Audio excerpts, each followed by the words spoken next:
Eh bien, bonjour à toutes et à tous et bienvenue dans les énergies de la nouvelle lune et de l'éclipse solaire du 29 mars à 11 heures en temps universel. Nous sommes encore dans le fameux tunnel du dragon, une zone suspendue entre deux éclipses, entre l'ombre de la lune et celle du soleil. Les anciens voyaient ces passages comme des portails redoutables, des lieux d'effacement et de révélation où on pouvait perdre la tête, mais aussi rencontrer une forme de vérité nue, brute, évidente. Le dragon, dans sa sagesse mythique, dévore ce qui n'est plus juste. Il ouvre sa gueule pour avaler l'ancien monde et recracher un monde nouveau.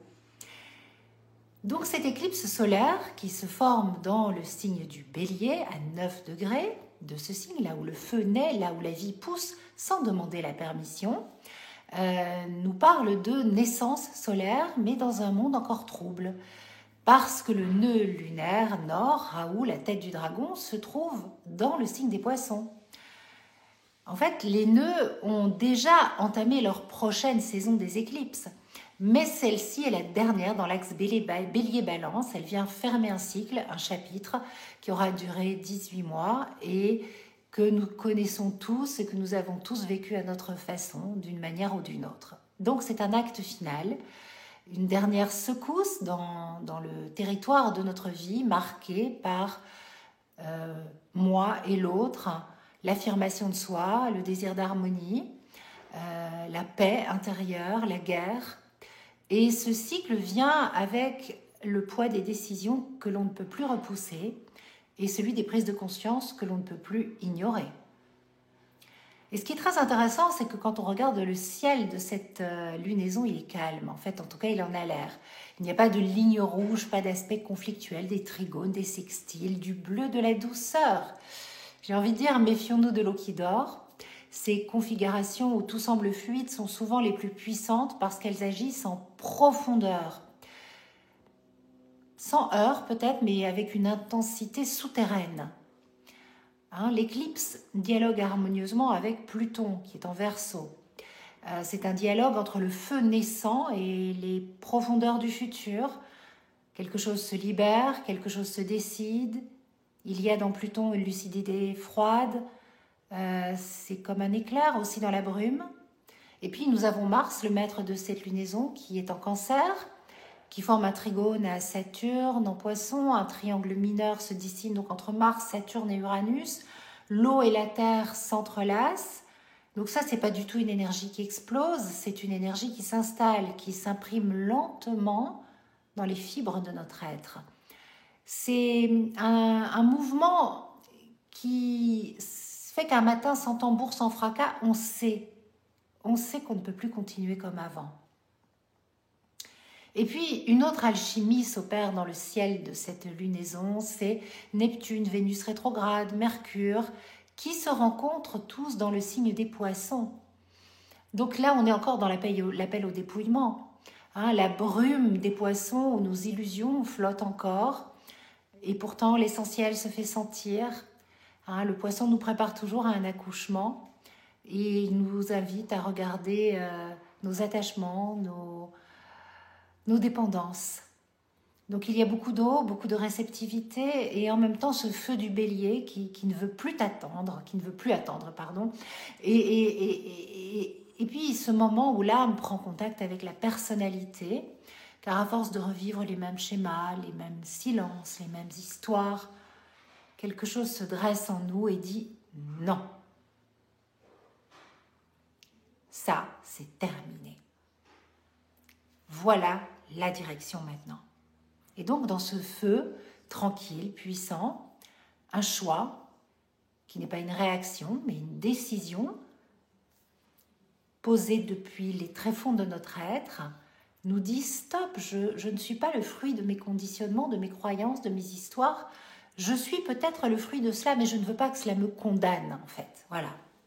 Et ce n'est pas une question de mérite ou de punition. Ce que je vis, je le vis. L'important, c'est ce que je vais en faire. Maintenant, comment mon âme va prendre contact avec ma personnalité pour me permettre d'aller là où je souhaite aller. Car cette éclipse nous dit « Et toi ? Quel est le choix que tu fais pour ta vie?